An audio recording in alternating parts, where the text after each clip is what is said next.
बिस्मिल्लाहिर्रहमानिर्रहीम।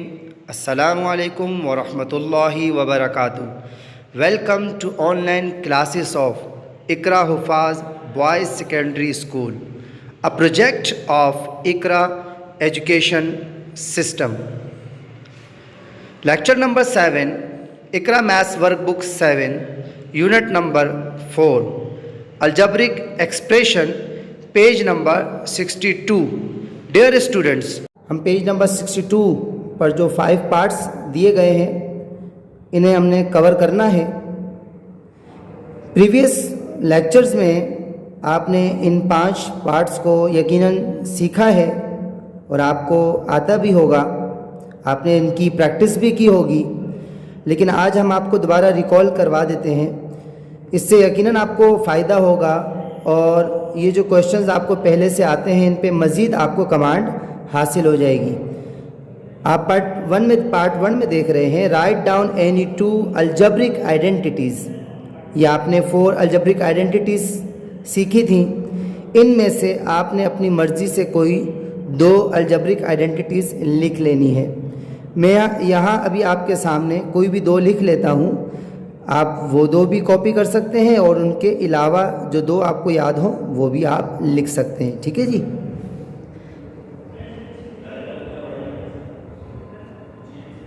a plus B का whole square equal है a square plus 2ab plus B square. और एक हमने डिफरेंस का फॉर्मूला सीखा था, a प्लस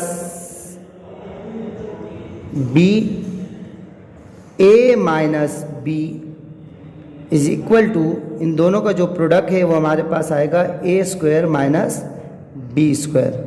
ठीक है स्टूडेंट्स। पार्ट 2 देखते हैं, right variable, constant, exponent and coefficient use in the given expression. आपको ये 2 टर्म्स गिवन हैं, इनमें से आपने इन 4 जो टर्म्स आपको दिए गए हैं आपने सेपरेट करना है, सॉर्ट आउट इन्हें करना है। कोफिशिएंट, आपको मालूम है कि वेरिएबल के साथ ये जो आपको अटैच नज़र आ रहा है इसके साथ मल्टीप्लाई हो रहा है, इसे हम कोफिशिएंट कहते हैं। 3 variable, English alphabets A to Z जिन्हें हमने लिटरल भी सीखा था, ये Y ये एज अ वेरिएबल यहाँ यूज़ हो रहा है। ठीक है स्टूडेंट। कांस्टेंट आपने पढ़ा था कि कांस्टेंट क्या है, कि कांस्टेंट एक फिक्स वैल्यू होती है। ठीक है ना। यहाँ ये आपको कांस्टेंट नज़र आ रहा है -5। आपने इसे कांस्टेंट क्यों नहीं कहा, क्योंकि ये वेरिएबल के साथ अटैच है और ये अकेला है। ठीक है ना। एक्सपोनेंट, एक्सपोनेंट जो है किसी भी वेरिएबल के ऊपर जो ये पावर हमें नज़र आती है इसे हम एक्सपोनेंट कहते हैं। यहाँ हमने एक्सपोनेंट लिख दिया। डियर स्टूडेंट्स, उम्मीद है कि आपको ये अच्छे तरीके से समझ में आया होगा।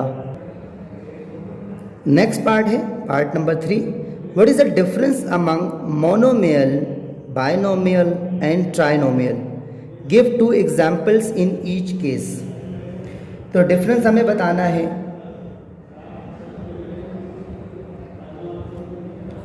The difference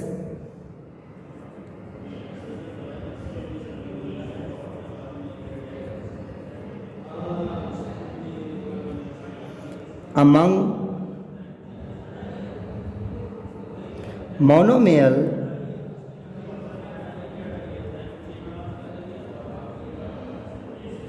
binomial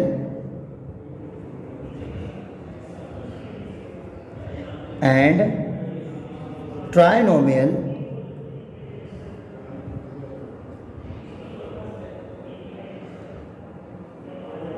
is numbers of terms.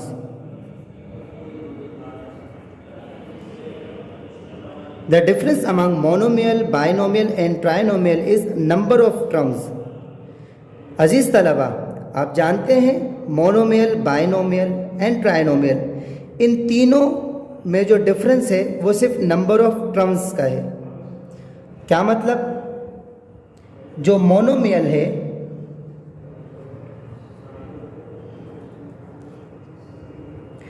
आप जानते हैं कि उसमें सिर्फ सिंगल टर्म होती है।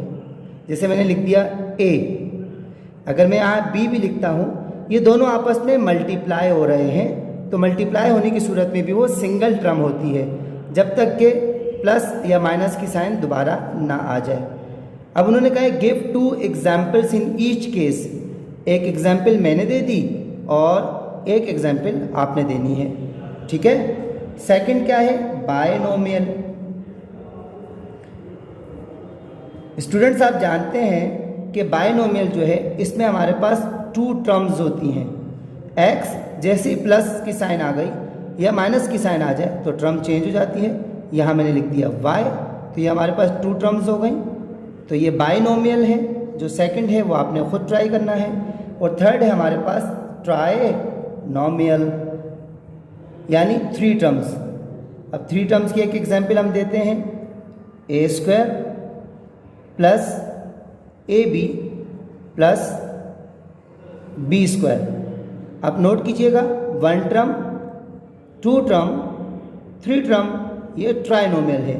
एक एग्जाम्पल और देनी है, वो आप खुद देंगे एज अ होमवर्क, ठीक है स्टूडेंट्स। नेक्स्ट पार्ट की तरफ चलते हैं, डिफाइन अ कांस्टेंट। ये हमें कांस्टेंट की डेफिनेशन लिखनी है या कांस्टेंट को बताना है कि कांस्टेंट क्या है। तो आपको स्क्रीन पे नज़र आ रहा होगा, a symbol having a fix numerical value is called a constant. कोई भी सिंबल, कोई भी न्यूमेरिकल वैल्यू जब हम लिखते हैं और वो फिक्स है, उसको हम चेंज नहीं कर सकते, वो एज अ कांस्टेंट होता है। For example 3, -7 and 16 etcetera. इसके अलावा और भी एग्जांपल्स दी जा सकती हैं कांस्टेंट की, ठीक है जी स्टूडेंट्स। अब हम पार्ट 5 सिंप्लीफाई देखते हैं। 7a - 4 का होल स्क्वायर, हमें पता है कि ये a - b का होल स्क्वायर का फॉर्मूला है, तो फॉर्मूला हम पुट करेंगे। We know that a - b का होल स्क्वायर इक्वल है a square minus 2ab plus b square, ठीक है।